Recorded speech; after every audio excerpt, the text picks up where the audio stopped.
তাহলে বন্ধু শুরু করা যাক আজকের ভিডিও। তো প্রথমেই বলে দিই, আজকে কিন্তু দীঘার সৈকতের একটা ছোট্ট ভিডিও আপনাদের সামনে উপস্থাপনা করতে যাচ্ছি।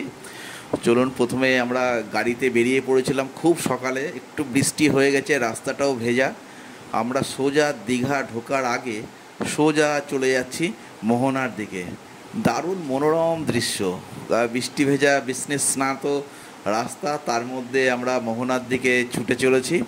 গাড়ি তীব্র গতিতে ছুটছে, একটু সকাল সকাল যাচ্ছে, খুব ভোরবেলাতে যাচ্ছি। তার কারণ হচ্ছে মোহনায় গিয়ে কিছু মাছ কেনার আমাদের আজকে প্ল্যানিং রয়েছে। আজকে সারাটা দিন আমরা দীঘায় কাটাবো, সেই জন্য চলে এসেছি বাজারের ভেতর। ঢুকেই দেখি শুধু ইলিশ ইলিশ আর ইলিশ। চতুর্দিকে যে ট্রলারগুলো ঢুকেছে মোহনাতে, শুধু ইলিশ মাছের ছড়াছড়ি। এই ইলিশ মাছ পাশাপাশি অন্যান্য অনেক মাছ আছে, কিন্তু দৃষ্টি সরছে না ইলিশ মাছ থেকে। দেখুন, একদম টাটকা সমুদ্রের ইলিশ, দীঘার ইলিশ উঠেছে এবং বেশ সুন্দর করে ঝাড়াই বাছাই পর্ব চলছে। বিভিন্ন রকম ছোট বড় মাছ বাছা হচ্ছে এখানে। তবে দামটা কিন্তু, আমরা তো একটু শুরুর দিকেই গেছিলাম, ইলিশে ওঠার শুরুর মুখে, সেখানে কিন্তু একটু দামটা বেশি ছিল, তবুও কিন্তু আমাদের খুব ভালো লাগছিল দেখতে।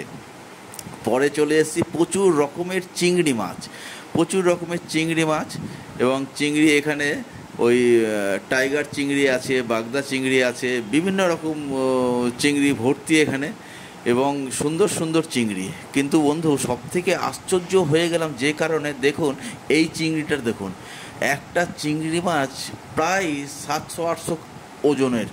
আমি অবাক হয়ে গেলাম এই চিংড়িটা দেখে।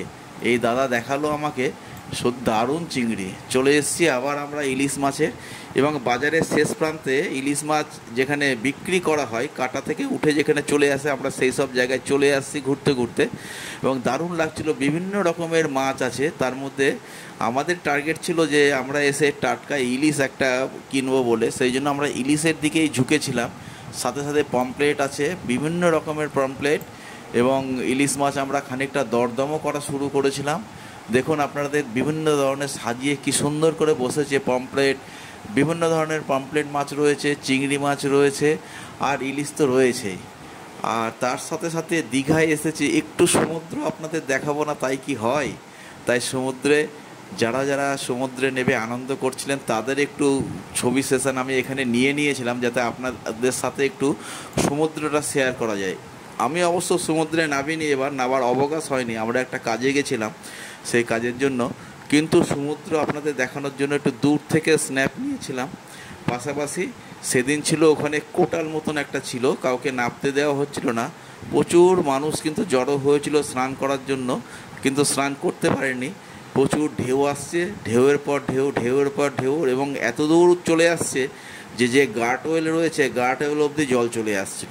তাই বন্ধু, এই সমুদ্রের একটা ছোট্ট ভিডিও আপনাদের সামনে উপস্থাপনা করলাম। কেমন লাগলো আপনারা জানাবেন।